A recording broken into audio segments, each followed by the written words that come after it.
Okay, now we're on Mandalorian season 3, episode 3, I believe. This is the episode that actually takes a little bit of detour from Din Djarin and the Mandalorian. Actually goes and talks about life of the New Republic during this time frame. These episodes right here are what I like to call world building episodes. Basically, it gives us a little backstory of what's happened after. I believe it's episode 3 of Star Wars, the the original trilogy. This basically gives us information of what happened after the war, after the Empire fell, and the new protocols that were implemented after the war happening. That's what this episode is about. Because at the beginning of the episode and the end of the episode, Din Djarin goes back and gets accepted back into his group, added into the cause. So is Bo-Katan if she wants to stay, and we'll see if the next episode she does stay with the group or leaves. Although after what we saw at the end of the clip, I think she probably has some interior motives about what she wants in the group, but we'll have to still see. But the rest of this episode is about this scientist who didn't meet in like season 1 of the episode, who was just a scientist that's working on cloning technology for the Empire. But now, since his empire has fell, now he works with the New Republic to try and be a researcher for them. And this episode is all about the Amnesty Project. It's a system that the New Republic has implemented for all Empire groups Empire members who used to be members of the Empire to come in to be in the New Republic. However, it seems like with this program, they put these refugees, even though they're allowed to present and showcase their skills out to the new Empire, it seems like they stay in like these small containment facilities in the city. Still get to walk around and facilitate and stuff like that. But it seems like in this episode they're still doing all minor work, even like the head researchers and stuff. Makes you question the legitimacy of the Amnesty Project. I mean, it really doesn't feel like a something that opposite. But then again, it goes into politics and stuff like that with the New Republic, which makes you wonder. Freak, there's a New Republic Empire. They're all political groups. So they all have their own opinions. So you can't. So there's no real good guys and bad guys when it comes to that. Which I really like. That really brings more depth to the story. So the scientist, he's trying to cope with his new life, and you can see that the episode he's not very comfortable with this new system. It feels very clingy for him. He meets his friend, this female compatriot that was also on Moff Gideon's ship with him, and right away she seems very friendly to him, but I had a feeling that she had ill intentions with him.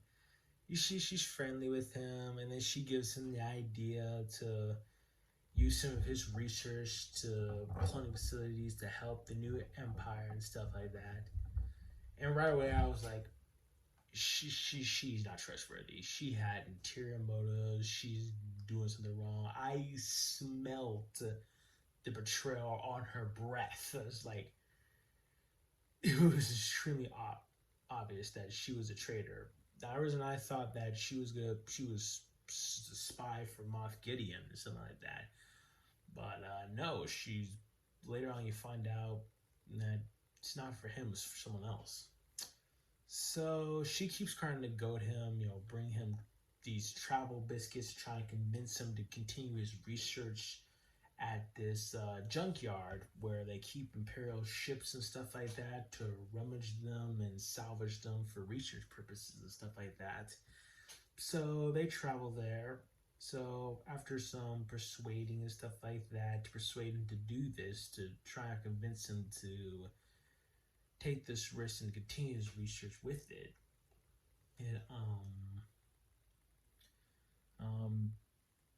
to try and have go to the junk. She tries to convince him through all these methods of going to the junkyard.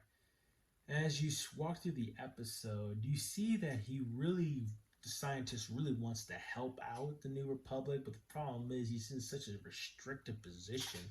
He's constantly going to therapy classes that's basically just a droid asking him simple questions, which really gives you an insight on how they accept real life prosthetics, therapy sessions and stuff like that, and how simplistic they have robots doing all this stuff, which is, I don't want to see why the New Republic would do something like that, but have story in its own right. So after a little while, he's convinced to go. He goes there, grabs some research for his cloning facility projects, and then spoilers for the episode. Here you go. Spoilers is, yep, she was a traitor. She was, in fact, a traitor, but not for Moff Gideon. She was actually a traitor for the New Empire. Turns out in this amnesty program, they have people who live in these facilities with these people. And when she betrays them, I was like, yep, I knew it. Knew she was a freaking traitor. I was worried my man was going to get burned, and he got burned. And not only was she a traitor, but it looks like they not only have these therapy sessions with the robots, but they also have these people who are like infiltration unions that like act as regular people and try and goad people to breaking the laws. So they can catch them slipping and basically put them in minefields. I'm like, yo, the New Republic is doing some shady stuff. And then after they caught the guy, they put him through a mind flare, which is basically just brain scrambling and restarting his mind. Like, this is cruel. The New Republic is doing some cruel stuff. I was shocked. I was shocked by this. I wonder how Luke would feel about this if he found out about that. Heck, what was Ahsoka think, knowing that he fought all this time just for people to get their minds scrambled? I mean, what is Princess Leia doing all this time? Is she allowing this? Or is this like, does she not even know that any of this happened? Because I'm surprised that Princess Leia would even allow this. But she probably doesn't know about this, and this is going some under table stuff by members. So I'm thinking we may get like a civil war between the New Republic and Princess Leia. Who knows? But I was just shocked about this. It shows you that, yeah, whether it's New Republic Empire, there's no real good guys or bad guys in that perspective. Bro, they just mind flare the guy. Is that it depends on a matter of perspective, and even the New Republic is doing some shady stuff. So yeah, after they mind flare him, we go back to Din Djarin. Like I said, he brings the mind back to the group. He gets set back in, and it seems like they're teasing possibly Bo-Katan being a traitor for the group. We'll have to find out and see later. And that was pretty much it for season 3, episode 3 of The Mandalorian. Overall, I really like this episode. Even though it's not action-packed as the other ones, I do like these kind of world-building episodes, and I'm glad that it's 1 hour, not 30 minutes like the other ones, because this episode would have not worked if it was just cut in half.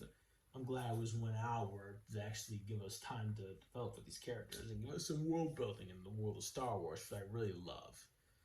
But yeah, I'm curious to see what they will do for episode 4.